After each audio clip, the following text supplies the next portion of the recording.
Welcome to The Big Picture. I'm Phil Arno. On this big picture, we're going to talk about something that ties us all together. Other than the food that you eat and the roof over your head, we all have one thing in common, and that is getting from point A to point B. And in Western New York, that means cars. And who better to talk about cars than the ever lovely, ever informative car coach, Lauren Fix. Welcome to the show, Lauren. Thanks, Phil. Thanks for having me back. You know what? I sat down and in about 3.5 minutes, I wrote down questions that would take us about 14 hours to answer. This subject is, I mean, there's so much to learn. People are fascinated by the process, whether it's a dealer or whether it's, buying new or used, whether it's fixing your car. Where do we start? I mean, let's start with interest rates and prices of cars. What's the market like today? Okay, the used car market and the new car market are completely different animals. So we'll start with the new car market. There's lots of cars on the lot. If you're looking at an electric vehicle, I promise you'll have an inventory to choose from that you've never had an opportunity to choose from before, and that's literally with every brand. A few exceptions, but for the most part. Why? Because electric cars that they thought they were trying to force down our throats did not sell the way they wanted. Now, you own an electric car, and you actually have one of the ones I love, but I think that people have to realize that it may not work for their lifestyle. And we had that big snowstorm here a couple of years ago on Christmas Eve, and everyone was stuck and cars were stuck on the side of the road. That's when people said, you know what, this electric car thing, it's not working. Also, you saw it last year in Chicago. People went to charge, whether it's a Tesla or otherwise, and they said, it's not charging, and it doesn't charge when the weather's cold. We live in Buffalo. It's just the way, Chicago has the same lovely weather as the whole upper half of the country. And so they've noticed that sales have dropped off dramatically. So if you're looking for an electric vehicle, the mandate is gone. President Trump has removed the mandate, and whenever the big beautiful bill passes, however it passes, there is a decline and a removal of the $7,500 tax credit. That is not a discount. That's a tax credit. I know you know that. A lot of people don't realize. They think, oh, I see the price is $50,000, so I'll pay $7,500 less. No. If you owe $7,500 in federal taxes, then that would be reduced. If you owe $5,000 in federal taxes, then that $2,500, that goes away. It doesn't go anywhere. You just lose it. Or if you don't owe that much, which most people don't, then you don't get anything. And so that leaves an issue. So that's gone. The $4,000 used electric vehicle tax credit, that's gone. So you're going to see a lot of used electric cars which do not sell well. The prices are super low. Also, the $1,200 credit for putting a charging station in your home. If you have a garage, only about 60% of the country has a garage. I mean, you don't think about that. You look in Buffalo, right? Yep. Most homes have garages, but that's not the case. So on the new car side, electric cars, great values. People are looking at hybrids and they're looking at gas. So if you're thinking about a new vehicle, prices are high.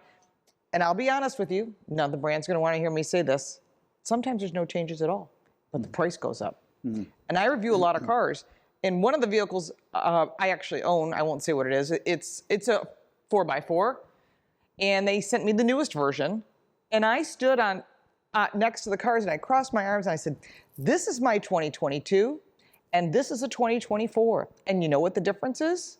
$20,000 price increase. And people see that. And new car prices are ridiculous because they take such a loss on used vehicles. They're offsetting that by increasing the price of gasoline and hybrid cars. So the consumer is not happy about that. We are smart, we know that. And interest rates, they're okay. They should go down. They should have gone down a while ago. Again, that's on the Fed. I know President Trump is pushing for them to drop a whole point. We'll see what happens. I don't cover the financial markets other than watch it like everybody else does. And when I see the Fed not lowering the rates, it worries me because once it does lower at least a point, you're going to see housing sales go crazy. You're going to see car sales go crazy because right now, also in the big, beautiful bill, there's supposed to be no taxes on the interest. So I'm like, now you're incentivizing people to come out. Okay, I'm good with that. But if you're looking at the used car market, that's what people are doing. They're going, that's $20,000 more or $10,000 more for what I thought I wanted. You know, that used car may not be so bad a deal. And now you look at the used market and everybody else's, the price of used cars have gone up about 10%. And the last time it did that was when there was a chip shortage, when you just couldn't get new cars. So what that means for the consumer is that if you're looking for a used car, expect to not be very flexible on the prices. They're taking cars in at dealers that have 100,000 miles on them. Why? Because people want them. Yeah. Because if it's made at 100,000, it's probably going to go farther. Just take care of it and maintain it as you would. So when you're looking at the big picture when it comes to used cars, I think it's an opportunity. But if what you have works, there's no reason to get rid of it. We just talked about that before the show. Someone we know has a vehicle that's older and it's got 100,000 plus miles on it. I said, if it's doing well, keep it. There's no reason to buy up. But remember, the manufacturer's job is to get you back in the door. Just like they want every car to be disposable. They want every car to time out. They want every car to go away. Of course, they won't say that. Right. And but that's the truth. That goes on two different fronts. One is cars wear out, and the other is the new styles come. Right. And so they want the tempt newest, you coolest thing. with the newest and best and greatest and whatever. Well, you just gave me about 14 other questions in what you just said. There's a lot there. There's a lot packed into that. And I think people just need to do your homework. And if you're buying a used car and it's not from a dealer, so I always say if you're buying a Honda, go to a Honda dealer. You're buying a Ford, go to a Ford dealer. And always go with the brand because you'll get the additional warranties. They'll check recalls, technical service bulletins, and take care of it. If you're buying cross-branded like a Kia at a GM dealer, they're going to go, we took the car in trade. We just want to get it off our lot. And maybe the price is a good price, but they're not going to do recalls and technical service bulletins. That's on you. But I always say, if you're buying from a private owner, you're looking at Craigslist, Facebook, eBay, any of that, you must find an ASE certified technician to go through the vehicle. They should give you a list. Green, yellow, red. Green, this car is awesome. Great choice, good mileage. I think the car is well maintained. There's receipts, etc. Yellow, it's going to need brakes. That's going to be a couple grand. And that's important for you to know before you buy a vehicle like that, because that's what stops your car. It's not just go power, it's whoa power. And then the thing is red. This car was blood damaged. It was in a bad accident. It's got a serious engine problem. Those you need to just learn to walk away from, no matter how cool it is, no matter how great it looks, no matter what the person says. They're trying to sell you something that you probably don't want. I just bought a meter that you can plug in. All cars after 1996 have this connection. Onboard diagnostics, yes. And the meter will tell you if it has any error codes, even ones that have been cleared. It'll tell you a history. So, if you're the slightest bit mechanically involved, able. It's pretty easy to do. Getting one of those meters, if you're about to buy a new car, just plug it in and take a look. That gives you a little bit of background. Gives you a little bit, but what you don't know is things when you put the car up on a lift and you see underneath it. Then you can see a lot. Looking in the fuse box, having a computer connected to it, which we can't do ourselves. The diagnostic tool's fantastic, especially if you have your own car and you're like, this check engine light keeps coming on. It could be something as simple as a gas cap that's broken. Yeah, exactly. It could be something simple. If you forget your gas cap to put it on, your check engine light will come on eventually. Right. Because that's part of the system. Right, it's a pressurized closed loop system, yes. So, getting back to electric cars, I have an electric car, and speaking to what you talked about, yes, in the manufacturer says the average range on this would be 270 miles. I find that in the summer, I'm getting between 350 and almost 400 miles range because it performs well in the way I drive. It's the way you drive. In the winter, that same style of driving, that same car will give me maybe 250 miles or 240 miles. You lose about half. Because you're using a heater and windshield wipers and all this other stuff that takes the electric away, and the batteries don't perform as well. Right. On the plus side, I have chargers at home, and it took me a long time to get information from NYSEG. They're very mysterious. Yes, they are. And they don't tell you exactly how much you're paying for your electric. That always get your bill. Bugs me.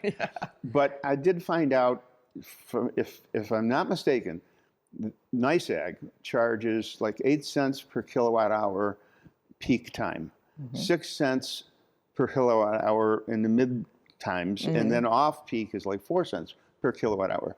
I have a 77 kilowatt hour battery. I don't want to get too technical here.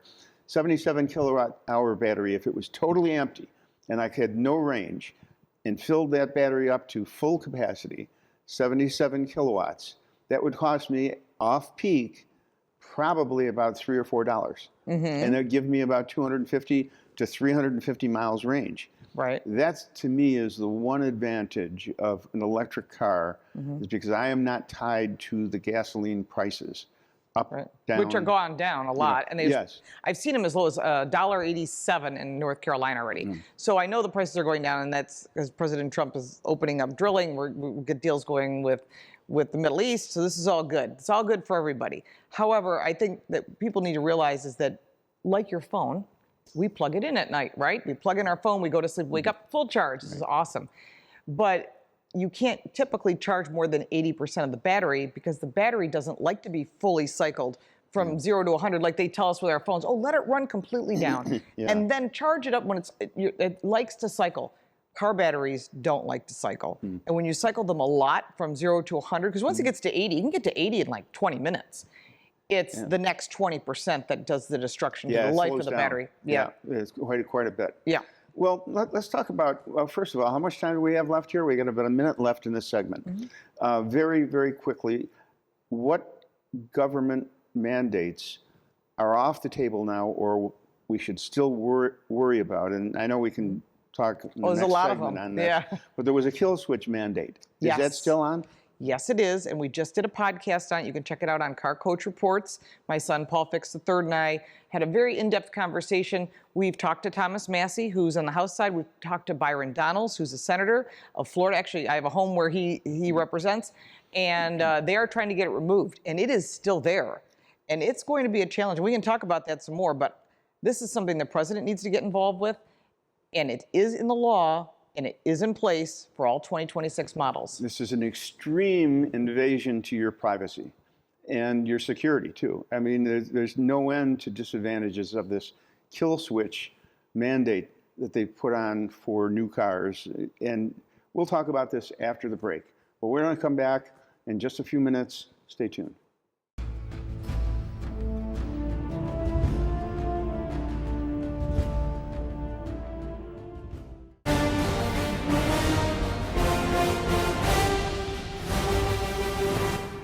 Welcome back to The Big Picture. My guest is Lauren Fix, the car coach, and we're talking all things automobiles. Yeah. And just before the break, we talked about a mandate that you should know about. Technically, they call it a kill switch that is going to go into all new cars as of what year? 2026 models. 2026. So they're which is already coming out. I've already reviewed at least a dozen 2026 models. And this is a government mandate. Okay, the powers that be, the geniuses in Washington have decided something that you need to know about. Tell us about kill switches. Okay, I'll keep it as simple as possible, and I'll tell you what we've done. The 2021 infrastructure bill that was 1,100 pages that they had to ram through quickly because they needed to get Joe Biden or an auto pen to sign it, whatever it might be, they rammed it through. So section 24220, and I've reported on this. It's on my Car Coach Reports YouTube channel. You can look at it right now. We did a 45-minute podcast on it. If you just go to my channel, put in kill switch, you'll find other content on it. I will tell you this is really, really serious because what they did is they buried it in the bill. It has 6 subsections and sections below that, and they passed it under the guise of, we don't want drunk driving. I'm like, well, that doesn't make sense. Well, of course, nobody wants people to drive under the influence of anything. We want all people to pay attention on the road. That's understood. But as of today, there are 32 devices that work for people that have issues with driving under the influence, and the court can mandate it, and it's in your car. And there's breathalyzer tests. There's all kinds of, you can take your license away. We have ways of making it difficult. We can't stop people from doing things because some people do find bypasses, shall we nicely put it. So deep in the bill, if you read it, and Thomas Massey read it on the House floor to the full House, this is before the current administration is in, and he said, do you realize each one of these regulations means one, they're tracking your eyes in the car. They've been doing that for a long time. Tracking. So they do it in your car, not in the cars I own because I own older cars, but all the new cars have it. And what it is either a little box on top of your steering column or it's buried in the gauge cluster so you can't see it. You can see it if you take a picture with a smartphone. Or it's in the rear view mirror. There's a company called Gentex that makes those rear view mirrors, and they can see everybody in the car. They know if you got a dog in the car, a child in the car, they can see all of it. And that data is collected. It's your data, and they got it, and they can do a lot of stuff with it. Hold that thought. They can also listen in your car. That's being done already. Your phone already listens to you. We could talk about going to dinner. I'd like to try whatever this new restaurant is, and boom, we're going to get a text message, a notification on Facebook, on your browser It just saying, kind of pops up. yeah, you might get an email saying, "Hey, try the newest restaurant." Now that I've said that, I'll get buried. It listens to everything. If you're talking about possibly buying a mattress with your wife, you're going to get all kinds of notifications. We've all seen that. So it listens, but they want the car to listen also. And then the next part of this is it's going to make decisions. Who's going to make decisions? The car is going to make decisions. Now, you've heard of AI, and I'm not trying to scare you with AI because I'm not 100% in on it, but I will tell you that cars have computers. We already know that. And what you do is collect the data, including your conversation, and we're having a calm conversation right now. But if we were getting a heated conversation, I don't know, about fill in the blank, it could be anything, the car will make a decision saying, you are distracted. Put on the four-ways, your car will pull over, and that's it, shuts off, and you are stuck in the vehicle. You can get out of the vehicle, but you can't drive the vehicle because it thinks and this is something that's coming in 2026 models. The technology is not there yet. So what they decided, what the government originally mandated in the rules is that your fingertip is supposed to tell you when you hit that start-stop technology, or some of the newer cars, actually the one that you have has it, has fingerprint technology, so you don't have to carry a key fob. You just leave the key fob at home, take that little card, toss it in your pocket, you're all set to fly. But that's just one of the ways. None of them to this date have been able to detect whether you have alcohol in your system. That was what it was designed for. So it was supposed to be, if it was delayed in any way, there was supposed to be, Buttigieg was supposed to sign paperwork on it and send it off to the Federal Registry, which it's not there because I already looked, and it's supposed to say, hey, this technology is not up to date, we don't have it yet. And that's true, they do not have that technology as of today, but they're working on it, and that concerns me. So you have your nails polish removed, you decide I want to change color, but I have to go somewhere, I have to do something. Or you're taking paint off a paintbrush, that's acetone. Or maybe you used mouthwash, which is super high percentage in alcohol, and you touch your start-stop button and the car doesn't start. So first thing you do is you're going to get mad. What the heck's wrong with my car? You call your dealer, you get mad. You call your mechanic, you get mad. You call the brand of your car and you get mad. There's nothing they can do. You can call the police. There's nothing you can do to get out of this because the car made the decision that you have either alcohol in your system, or maybe you're driving a friend home who has alcohol on them, and you said, you know what, you sit in the back seat, I'll drive so that you know it's a safer place, and I'll get you home. It's going to sense the alcohol in the air. Then what? So we have a problem. So when this went to the Federal Registry, I brought it out to every platform, social media, otherwise, and people started writing in. Typically, on a case like this on the Federal Registry, you get maybe 100, maybe 1,000 comments. We had hundreds of thousands of comments, and they still ignored it, even though they know there's a 20% failure rate. And you start telling consumers this, they're not going to buy new cars. Because, and people go, well, I don't drink. Who would want that? I mean, who would want that? But it's supposed to make you safer on the road. Who wants it? Well, let me think. Who would want that? Well, there's two groups that would want it. The government would want that because of control. They like controls on us. Makes sense. Number two, the insurance companies want that. Because they can control. Now, the insurance companies already track your data. They already get your data. They buy it from the car manufacturers because they're collecting all this stuff, and they need to make up for the losses they're taking on electric cars. Subscription fees, data sales, they sell to the government, they sell to police departments, everything. So now you're like, oh, hold on, this is crazy. This is not tinfoil hat. This is real stuff that's happening every day. And if you start experiencing it when you start talking about something with a friend, and suddenly it shows up on your inbox and your email, or you get a text message saying, hey, I hear you're looking for luggage. It's like, I'm not. We were just having a conversation. These are the kind of things you know that they're tracking. The only way to undo it is Thomas Massie read it on the floor. 19 Republicans voted for it. Not all Democrats did. AOC did not vote for it. I give her credit for that because that was a surprise. Some Democrats didn't, and it ended up being that it stayed in the bill. So the only way we can get rid of it now is it has to go to the president to either say we are removing this line as an executive order, then it has to go to Congress. They need to vote it out. It is a line item in a law that currently exists. Now we're currently undoing all these EV mandates and all these Green New Deal things. This has not been addressed yet. So Byron Donalds is working on it. He's very well aware of it. Thomas Massie can't do anything more if it's from the House. We need to get this to the president's desk, or someone such as Sean Duffy from the Department of Transportation can get involved. He can say, this is gone. And he's already removed corporate average fuel economies. That's gone through. Lee Zeldin, who from New York State, of course, he removed the start-stop technology. course, that has not been signed yet. I'm watching that as well. And the EV mandate goes away. So we're seeing a lot of removals of controls against all of us, and that's good. And I keep bringing it up. And if you see it on my social media, please share it. All my social media is @LaurenFix. You can find it anywhere. It's my real name.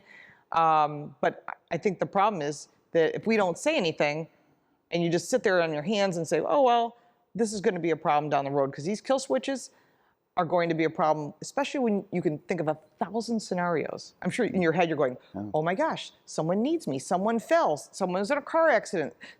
Fill in the blank. You need to escape a fire, you're in California, because those fires, when they come in quick.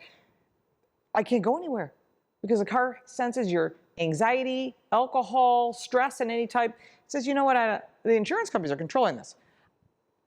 I don't think you're safe to drive, and the car makes the decision. So the question is, how do you get out of what I call kill switch jail? You know, just moving to a slightly different part of this. Yeah. There are so many makes and so many models out there, and buying a car is a personal decision. It's, you know, what appeals to you. But logically, are there any differences these days between makes in terms of longevity or reliability or quality control, whatever you want to call it? Is how do we know from one make, you know, Ford to Chevy to Hyundai to, you know, whatever, how do you figure those things out? Well, today, I don't think there's any, as we would call it, crappy cars being built. I think if you asked me in the 90s, there were some cars I'd go, oh, I wouldn't buy that. But today's cars are so much better. The average warranty is 3 years, 36,000 miles. The Germans have come up with 4 years, 50,000 miles, and the Koreans, well, they're winning it all with Hyundai, Genesis, and Kia with 10-year, 100,000-mile warranties, which I think is great. Whether the car those are real warranties. Those too. are They're real not just a warranties. gimmick. The dealers will stand behind it. Yes. Okay, that's interesting. I think the Koreans have been the smartest of all of it, watching it unfold. The Germans used to be the bar.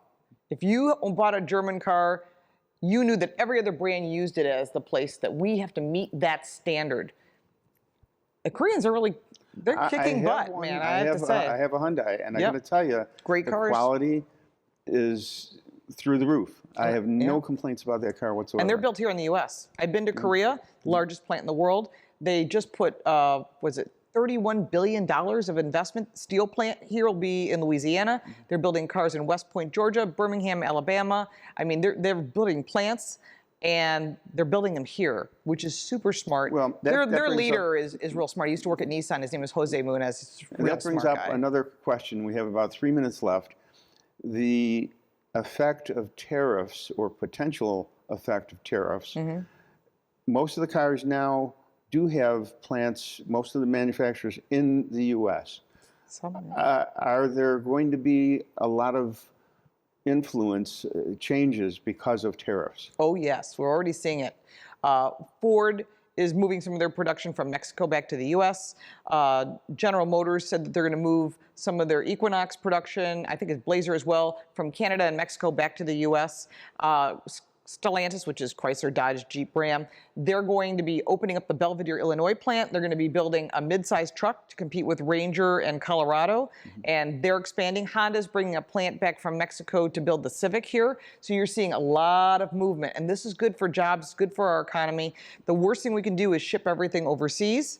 And then what are we supposed to do? Government jobs, and that's exactly what happened. And so now they've removed the government jobs, and if you had a government job, that doesn't mean you can't find a job. There's lots of openings in the private sector now, which weren't open before. So this is actually really good for the economy. We have U.S. Steel, which is at a $14 billion deal, and that's Nippon invested in U.S. Steel rather than them acquiring it. So all the board members are U.S. It stays here, more plants, more production. And they just put $888 million into the Tonawanda plant. So General Motors is putting money in V8 engines into one of their original engine plants, which is quite fabulous. And this is all, you know, very matter of fact. I mean, when you talk about tariffs, the knee-jerk reaction is, oh, it's going to raise prices. But the more in-depth, you know, substantive analysis is, it's not really as clear-cut as that. Because what it does is it brings investment to this country. Right. It brings jobs to this country. So the economic impact is not just, oh, it's going to raise prices. It's going to create better products, cheaper products, more jobs. So there's a lot of different aspects to it. Right, and there are a couple brands won't. Like Porsche's not going to make 911s here. They made in Germany for a reason. They already said we're going to raise the price by 10%. I think people are buying a Porsche really don't care. Ferrari's going to raise their price by 10% as well. Again, if you're buying a Ferrari, and we have a dealer here in Buffalo, we've got a Porsche dealer here as well. Their customer is not going to say, well, that extra $1,000, I'm out of here. Yeah. So I don't think that's going to impact that brand. I think most brands have already jumped on board. The largest BMW plant is in South Carolina. And it employs more people in the state than any other company, which is pretty impressive. So you're going to start seeing a lot of that. I think the price of cars that are already on the ground, and there's 2.73 million vehicles as we're speaking right now that are on the ground that are pre-tariff. They just need to be sold. So find out where the car is made. It's on the window sticker. It's on the lower right. It says where all the components are made. If the bulk of the car is built here in the U.S. and assembled in the U.S., there's no tariff. So don't let a salesperson, and I don't think we have this in Buffalo at all. I think we find it in other areas of the country, where they'll up the price to offset the, we have a tariff special pricing. Walk away from that dealer, that used car lot, whatever it is. That's not worth your time. We're out of time. This is part one of about 360 episodes that we can do on cars. I hope you found it interesting. I found it informative. There's some things to be concerned about. There's some things to consider. We're all affected by cars. So anyway, that's it for this big picture. We're going to have Lauren back a bunch of times, I can guarantee you. And so thank you again for watching The Big Picture. Thanks for watching WBBZ-TV. We really appreciate it. And we'll see you next time on The Big Picture.